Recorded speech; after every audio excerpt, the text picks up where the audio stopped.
So welcome to another episode of the Spiritual Entrepreneur Series. Today I'm talking to Jonita. So Jonita, tell us a bit about yourself and what you do. Hi, Samina, and everybody watching. My name is Jonita D'Souza, and I'm based in London, UK. I call myself a feminine lifestylist.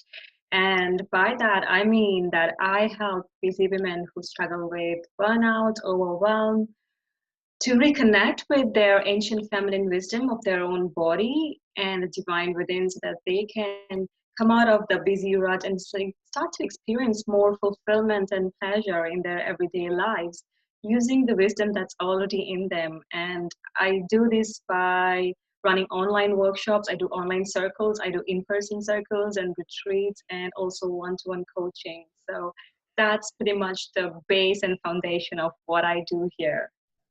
Wow. That sounds pretty amazing, actually. I remember the first time I saw your website and I was like, oh my God, this sounds so good. Tell me how you got into this. How did you start and why?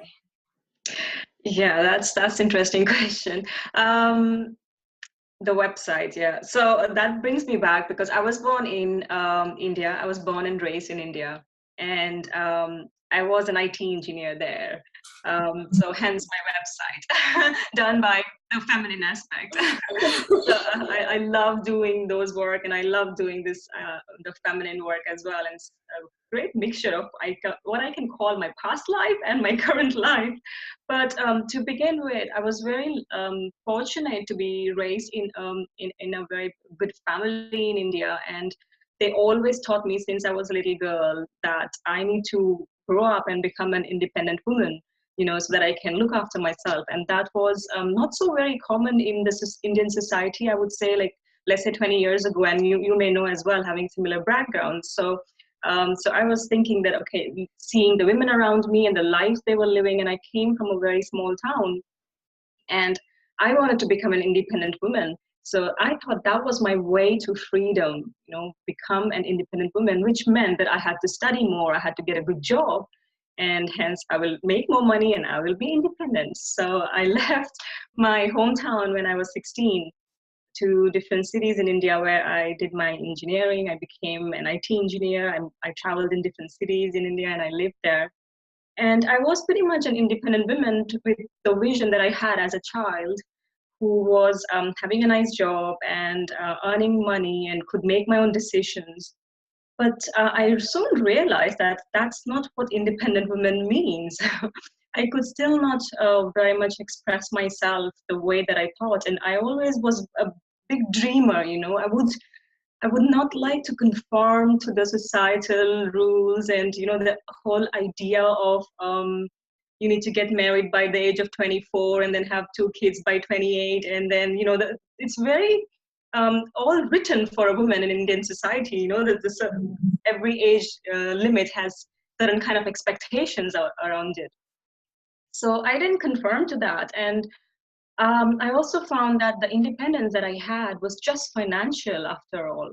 And it didn't buy me independence to express myself. I still was afraid to walk in the streets by myself. I still was afraid to express myself of all the things that I disagreed with. And I was still scared to express my own femininity because I would not be taken seriously or I would be taken advantage of. And I had had several experiences, walking in the streets, being grabbed by men, and it was just, it's so common, all these things. So I was just thinking, like, I just have financial independence. I did not have the independence of like a woman in her own totality, and I couldn't wear the clothes that I wanted, and the heels, and walk on the streets by myself, like totally impossible. So I was thinking that's crap, because I thought that's what I needed to do, study hard, and I really studied hard. Believe me, as a child, I studied so hard. I lost all my creative skills because I would study, like I would wake up at 3 a.m. every day to study because I wanted to become very successful in life. And so that was it. And then I got an opportunity to come to London. And I thought, that's it. That's my way to freedom. I can go to London and finally be a fully expressed woman. And I got here and of course, I watched movies and I saw how the lifestyle was. I totally loved, like, women had more options and choices to express themselves here. And so I got here and got carried in the lifestyle, like when you give a lot of freedom to a girl who hasn't had. So I went totally the other direction, started drinking a lot, partying a lot, drugs and all this kind of addictions. And I was just lost at one point. I realized that women in the West were so free, but they were so much under pressure of looking good. And that was not freeing at all. You had to look good to be successful. You had to have the best body to be loved, or to be, to be cool, or to be accepted. And it was all very draining. And I soon found myself, having fake friends, just week after week, earning money, drinking in the weekends, binging, toxic relationship, but that killed my self-esteem. And I heard the news of my father's death at the time. And I was daddy's girl, because he was always like, you need to go ahead and dream. And he was like my, the strength, the pillar, and I just lost it all. And on top of that, I got eczema all over my body. Oh, God. So I was just in a total wreck. I didn't know where to go. I couldn't go back to India because I didn't like the lifestyle there. And I was very depressed after my father died. I couldn't stay here because I just didn't understand what does it mean? What does freedom or womanhood mean? I had no clue. I have tasted everything on the east side and the west side of the world, but it wasn't fulfilling. And I also no longer felt beautiful because I was covered with eczema. It wouldn't cure. I took all steroids and I was just going downward and downwards in a total state of depression, to an extent that I stayed there in that state for a few weeks. And I was in a relationship as well, which kind of lost my self-esteem because we couldn't understand each other. And I thought that I'm just not getting anything out of anything in my life right now. So I had really angry conversations with God for a few weeks, like, why? And, I was a nice girl. I did everything that I could have. Why? Why are you not helping me? And why? And why? And so it happened for 3 weeks. And I think I stopped talking to my friends. I stopped talking to my family, and I just closed myself. And it is typically very typical that when they say that when you're ready, the teacher arrives, or something like that. And I saw an ad on Facebook at that time, and that was an ad for a workshop called Essence. And I decided to go. And it said about, women's circle, and women come there to share their vulnerability and da. And I was like, oh my God, what is this? But I have nothing to lose. So I gave myself half an hour. I would go there and test what it is. And if they are like two crazy hippie people, I'm just going to run away. And I went there and I sat there for the entire 3 hours. And I cried my heart out. I cried and I cried, and I didn't realize I was holding so much of anger, resentment, frustration. I just wanted to understand, how can I live my life as a woman, feeling fulfilled in my body, in my spirituality, in my emotions. I don't know any tools. And the teacher said really interesting thing. She said that when you show somebody her or his essence, that's when they come alive. That's when they recognize why they are there, why they take those actions, make those decisions, and why do they live their lives the way they live. So the essence just got stuck to me, and I knew from there on, I need to find out what is my essence. And that's when I began this journey of discovery, and it all started from there. Wow. Thank you for sharing that. It's just such an honest account of your journey, and it's really moving. It's just amazing when you go from, although you struggled to sort of work through struggle to emerge as like, I don't know, a beautiful flower or something, and to actually create something out of that is just really wonderful. And then what better place to teach other women from, or to hold space for other women, right? Yeah, and you know, that was just the beginning, I should say, because a lot of us are living in that state unknowingly. You know, a lot of us are carrying this day to day. You go in the street, you look at women, you look at people, they can see the anger and stress. We all hold all of emotional, unresolved emotions within us. But for me, that was just the beginning, because next stage was actually facing all of that and, you know, resolving all of that, and a whole lot of shit that came out. And, you know, so, yeah, that was just the beginning, I should say. But the most fulfilling journey, I should say, when I look back, I actually thank God for that experience of feeling like crap for in those times of my life. And I'm so glad that it happened to me. Yeah. So where did you actually start? Like, for example, tell me about your first workshop, the first workshop you delivered. How did you feel? Yeah, so it was really interesting. So what happened soon after this, I decided to go ahead with this teacher and learn more about feminine essence and things. So I went to Glastonbury and I spent a couple of years back and forth learning things. And I realized, so when my teacher said, why don't you, you know, you keep coming back and forth to Glastonbury, why don't you go and find some women and start practicing these things there? So in London, so I was like, oh, that's a really good idea. How do I go about it? And she told me, there is something called Meetup, you know, create a Meetup group and similar people would join. So I was like, fine, cool, I should do this. And I had so many tools and practices, and, you know, all of these things you can do by yourself. But for us women, we are nourished when we come in circles. Yeah. You know, circles are the space for us. And I myself experienced so much of it. So I thought, okay, I'm going to invite a few of my friends. And of course, the friends that knew me didn't want to join me because they thought I've lost it. So I created the Meetup group and set up my first event. And literally in a month, I had 600 members joining in. And I was like, oh my God, what am I supposed to do? Because the idea of business didn't exist at all for me. I didn't think of anything. I just wanted the space for myself and also to share this with some women who were longing for this. You know, so I want to grow together and have some accountability buddies and things like that.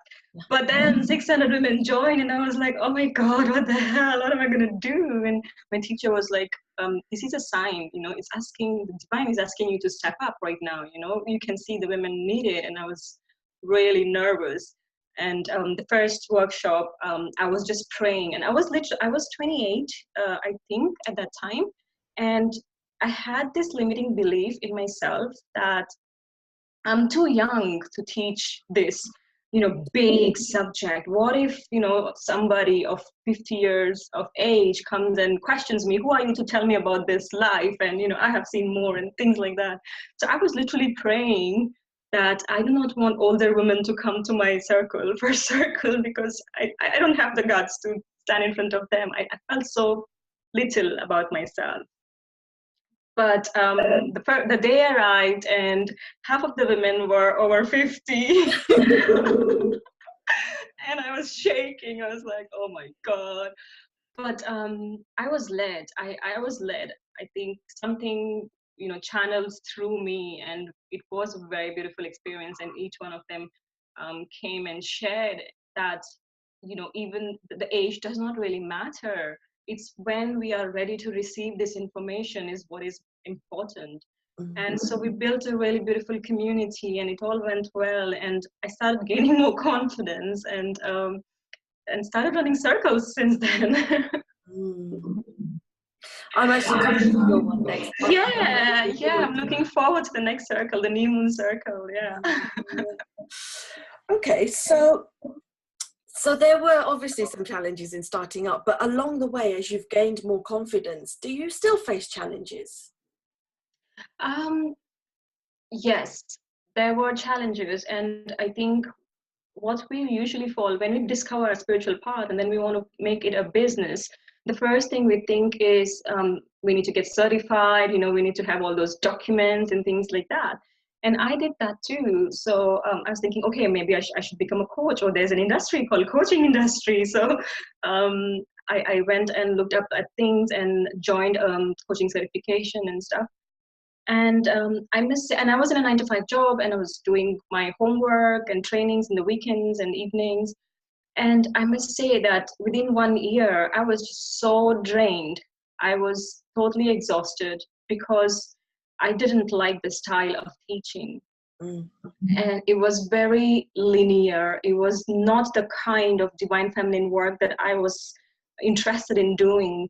Um, I was told to go and network 2 times a week, have my sales pitch ready and do as many speaking gigs as possible. And I am an introvert. And for me, that was way out of my comfort zone, which is fine, but it was way out of my alignment as well. And I think that's what a lot of business women face challenge is as well, that they get stuck to following the 5 steps rather than discovering what their personality is and how they can infuse that in the business. I was so burnt out again, second time, doing the work that I like to do and I was interested to do, that I wanted to go back to my 9 to 5, because I was not interested in this kind of coaching business. I wanted, the idea of speaking at that time in front of 200 people for a weekend workshop was not fascinating for me. I wanted intimacy. I wanted connection. Because that was what I was longing for, and that was what I was drawn to other women for as well. So for me, the small circles worked, and that's when I started making money. When I realized that this is what I like doing, this is what my style is, and this is where I feel that I can serve the most, Yeah. in the highest way. And that's when it started to flourish, rather than me trying to push, finding speaking gigs, finding networking events, and it was so draining. So that was challenging to discover from that burnt out state to coming to the fulfillment state, that what exactly is my personality and how can I bring that in the way that I want to do business. And I have to keep reminding this to myself every time, because things change in this industry so fast, and everybody's doing everything, and so many things are happening, TEDx summits and online programs and all of that. You have to really be true to yourself, is how can you serve in your highest way. Yeah, that's actually a really, really important message, because it's not until you start working from your own strengths and authentically from yourself and what you're comfortable with and what you're good at, that actually things really start slipping into place and really start flowing. And you're right, there's a lot of noise and a lot of, oh, you should be doing it like this, and you see other people doing it in a way and you think, oh, that looks amazing, but you feel like, oh, I couldn't do something like that. But who's to say that would work for you, And I think that's, as women, that's something, comparison is something that we suffer from quite a lot, isn't it? That's so true. Yeah, I think that's an amazing, amazing message, actually. Just work from your own strength. That's so true. And it's important to recognize and start believing in your worth as well, your own strength. And there's an interesting example that I can give. Of course, I'm not saying that those steps were not efficient for me or something. It worked, but it didn't give me the results that I wanted for my coaching business, for example. So I was following certain techniques that I was taught in the school and my mentor at the time. And I was getting clients, but those clients were not uh, the soul clients that I like to say right now. When I started working into integrity of who I am, then I'm attracting those women who are right now there where I was, 10 years ago, and I can now, relate to them even much more, and they are ready to receive that from me as well. So there's a deeper sense of connection, and the results that they receive is the most fulfilling thing that I can see, and that's what matters. Because I was getting results in the other way too, but that was just there was something missing. There was something missing with the clients that I was attracting to.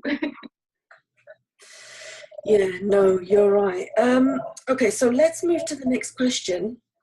How do you stay grounded, and how do you nourish yourself spiritually?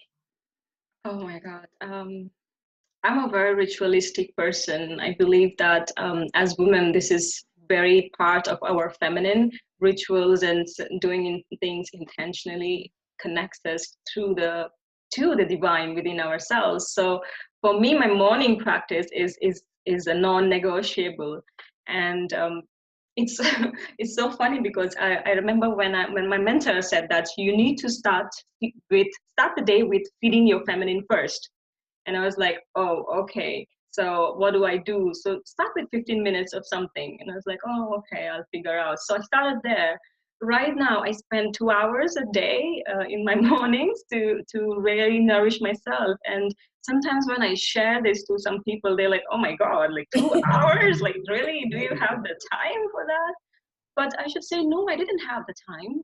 I had to make the time, because I realized when I did that, I was able to serve more to myself, to my husband, to my family. I also have a life. It's just not business.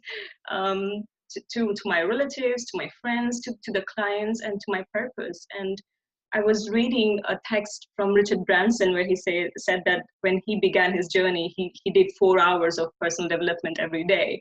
And I was like, oh my God, like really? So now I understand that, because when I'm grounding myself that way, then my days are easier. And the days I don't do that, I can also see that how I'm, plummeted here and there, like a yo-yo. And I am able to really not be judgmental when I do my rituals. So for me, my morning rituals are really, really non-negotiable, I should say. Do you mind just walking us through what a typical morning ritual would be for you? Yeah. So it's really interesting. I create a routine and then I don't follow the routine. The feminine is, non-comprehensive at times, has its own mind. But I begin my day with oil pulling. So as soon as I wake up, I put some coconut oil in my mouth, and it's an Ayurvedic process. And it's a really good process of detoxing yourself in the mornings. It detoxifies your internal organs. So I do that oil pulling as soon as I wake up. Put that in, so I don't talk. My husband knows, don't talk to me, because she's got oil in her mouth. So and then I prepare my hot water and lemon. I have some soaked almonds ready for me to eat. And after that, I meditate for 10 minutes, around 10 minutes, just to see what I feel. And I write down. I spend then 15 to 20 minutes reading a spiritual text. At this moment, I'm reading the Secret Teachings of Jesus, which I'm so fascinated right now. The Law of Light, it's called. So I spend some time reading the spiritual text, and then I go into writing down my new moon intentions. I'm very much into the new moon manifesting rituals, so which I know you will be attending next month. So I write down my intentions, I do my activations at that time, and then I spend around 15 minutes to do some physical workout. So when I have my moon time, so I would probably just dance, do some slow movements. Otherwise, I do 15 minutes of yoga or fire breath, or sometimes some core exercise, depending on which stage of my menstruation cycle I am as well. So all of that. And then I come down and write down what are the 3 things that I need to do today that will make a movement in my business, and all of that. And then I end with some chanting. So that's pretty much it. I love that. I've just recently started to explore chanting a little bit, and I don't know, maybe I don't have the patience for it, because sometimes I find like this little self-sabotage thing that you know something's good for you, but you just don't do it. Yeah. So I think I really need to persevere with that. How long have you been doing chanting for?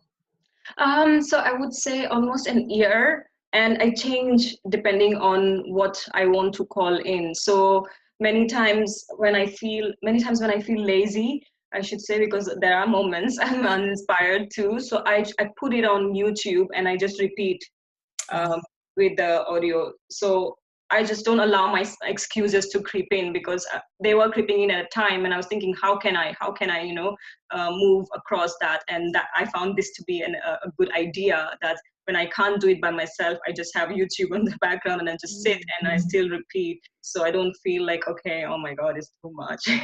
But sometimes I'm like, it's not finishing, it's not ending. But it's our intention. Sometimes, if it's for 11 minutes and you get done by 6 minutes, it's our intention. It's our pure intention that counts. So, yeah.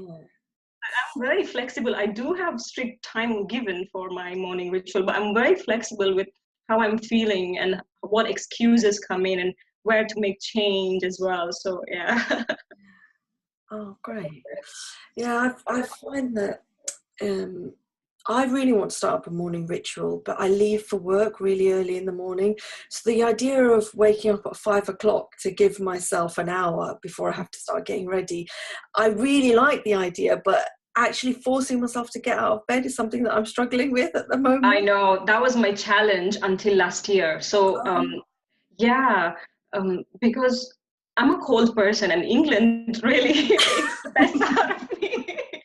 I cannot get out of the bed. It's really difficult. Oh my God. It took me all my life, I should say. I mean, I was so much better as a child. I told you I used to wake up at 3 a.m. But right now, after moving to England, that was totally impossible for me. So only last year onwards, I think it's been exactly 8 months, I should say, I'm waking up at 6. So I used to wake up at 7:15 and I decided that I need to push back a little bit and wake up a little bit earlier so I can put in everything. So by 8 o'clock, I am ready to go out and do the things. But really interesting, we always concentrate on waking up early. And we never concentrate on the other side because that means we have to sleep early as well. So that's what I decided to put my mind into, that I have to sleep early, not wake up early, but I have to sleep early. So I have to finish my business in the evening or whatever I have things to do, finish that early so that I can go to bed early. And I read a book around sleeping or something, sleeping early or something like that, just to make myself go to sleep early. And that caused a lot of disruption between me and my husband's lifestyle as well, because he likes to wake up stay awake at late nights. He sleeps by 1 or something, and I go to bed at 10. So I realized why I wasn't doing it. Because that I was not ready to give up those moments with my husband, like in the evenings to sit together and spend some time and go to bed late or talk and things like that. That was my excuse all these years for not doing it. And I told him that, I really need to do this. And I'm thinking that I'm creating my excuse as my excuse. So there was a lot of internal excuses that I had to confront as well in order to change this habit. Yeah. It's a really good tip, actually. Just don't focus on the morning. Focus on doing it right in the evening. Yeah. Because if you give yourself enough time to sleep, then you won't need to oversleep. Right? Yeah, pretty much. Okay, so Jonita, tell me, what advice would you give to other women who want to maybe start earning a living on their spiritual path, or people who are stuck in a job they're not that doesn't fulfill them, doesn't feed their soul? So what advice would you give to them? To start their spiritual path, is that what you're saying? Yeah, sort of maybe to start their business, sort of start the business. Spiritual. So of course it's important to first find out, be clear on what it is they would like to create the business on.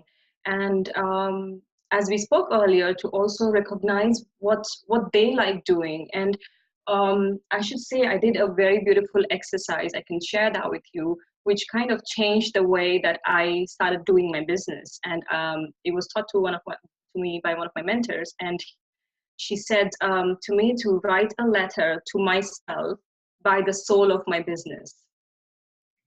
And I was like, oh, okay. So I had to imagine what my business is, what's the soul of the business. And then from that space, write a letter to Jonita, that, as the soul of my business speaking to Jonita. And I was like, wow, okay. So I put myself in the space and I wrote that letter. And that clarified so much. It came out as the hunger that my business was craving for, and it's telling me, that this is what I would like, this is where I would like to be taken to. And once that is so clear, I think the way falls out, from there. It's, you have to connect to the soul of the business in a way that you do not get carried away by the noise of the world. There is too much noise. Um, you are unique in whatever you're going to create and bring forth and serve in. And you have to recognize that uniqueness, and you have to start creating worthiness through that. And I read the soul of my business letter, a few times, a week, just to remind myself this is where I need to come from. And that's where I started infusing my personality. And even my website, my coach was like, desire, you shouldn't be using the word desire because it sounds sexual and things. And I was like, you know what, I need to change my coach, you don't get me. and oh, too many colors, and no, it's too, and I was like, no, this is what my soul, the soul of my business is, and it's requiring, I'm going to go with that. And also to realize that once you know the soul of your business, there is always a way. There will always be a way. And once you get these two things clear, I think it's a very strong foundation.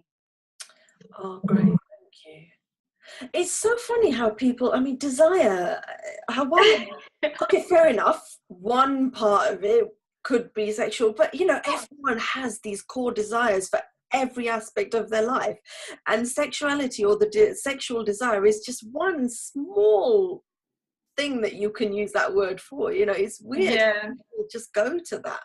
Yeah, well, there are really, type desire in Google. All images that you would see would be mostly sexual. Wow. Yeah, I had to go through all of these because I was like, what is he talking about? Google. Doesn't that just show such a disconnect? It's like tapping, sexuality is such an important part of us, and it's so intrinsic, but it's been turned into something which is really base. Taboo? Yeah. It's just, there's a lot of unpacking that we need to do around that. We think we're so free when it comes to that, but actually there's all these layers that have been put on that has turned something. Religion.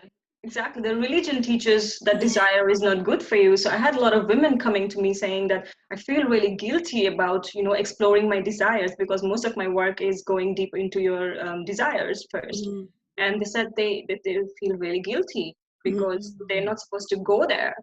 And yeah, that's a big part of our feminine unconscious programming, to be honest. Yeah. Oh, Jonita, this has been such a pleasure for me. Thank you so much. And I'm really, really looking forward to being in Circle with you in April. Yeah, me too. This was great. Thank you.